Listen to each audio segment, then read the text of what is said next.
தற்போது அண்மைச் செய்தி. விருதுநகர் மாவட்டம் சாத்தூர் அருகே பந்துவார்பட்டியில் பட்டாசு ஆலையில் ஏற்பட்ட வெடி விபத்தில் உயிரிழந்தோர் எண்ணிக்கை 4ஆக அதிகரித்து இருக்கிறது. கூடுதல் விவரங்களை செய்தியாளர் முத்துக்குமார் வழங்க கேட்கலாம். முத்துக்குமார் வணக்கம். தற்போது வெடி விபத்தில் உயிரிழப்பு 4ஆக உயர்ந்திருக்கிறது. இது குறித்து விவரங்களை பதிவு பண்ணலாம். வணக்கம் சார். விருதுநகர் மாவட்டம் சாத்தூரில் இன்று காலை ஏற்பட்ட பட்டாசு வெடி விபத்தில் உயிரிழப்பு 4ஆக உயர்ந்துள்ளது. அச்சங்குளத்தைச் சேர்ந்த ராஜ்குமார் என்பவர் சம்பவ இடத்தில் வயது 45 சம்பவ இடத்தில் உயிரிழந்துள்ளார். மேலும் தூரங்குடியைச் சேர்ந்த மாசாமி என்பவர் உயிரிழந்துள்ளார். மேலும் 2 பேரை அடையாளம் தெரியாத நபராக சாத்தூர் அரசு மருத்துவமனைக்கு 4 பேரையும் கொண்டு செல்லப்பட்டுள்ளனர் பிரேத பரிசோதனைக்காக. மேலும் பட்டாசு வெடி விபத்தில் உயிரிழந்த உறவினர்கள் சாலையில் பாரியை கொண்டு போக விடாமல் மறியலில் ஈடுபட்டு வருகின்றனர். சம்பவம் இடத்தில் வெம்பக்கோட்டை, சாத்தூர், சிவகாசி உள்ளிட்ட தீயணைப்பு துறையினர் விரைந்து வந்து இடுபாடுகளில் மேலும் வேற யாரும் உள்ளார்களா என்று இடுபாடுகளில் செக் பண்ணி வருகின்றனர்.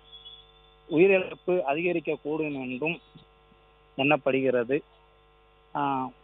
சாத்தூர் காவல்துறையினர் வழக்கு பதிவு செய்து விசாரணை மேற்கொண்டு வருகின்றனர். குருஸ்தார் பட்டாசாலை வெடி விபத்தில் உயிரிழந்தவர்களின் ஓனரை தேடி வருகின்றனர். அச்சங்குளத்தை சேர்ந்த சகாதவன் என்பவர் பட்டாசாலை உரிமையாளர்.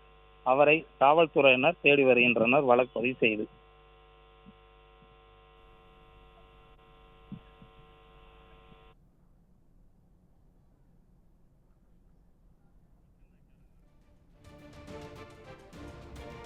முத்துக்குமார், இந்த வெடி விபத்தில் சிக்கி உயிர்ந்தோர் எண்ணிக்கை 4ஆக உயர்ந்திருக்கிறது. தற்போது அந்த பகுதியில் 3 அறைகள் சேதமடைந்திருப்பதாக ஒரு தகவல் வெளியாக இருக்கிறது.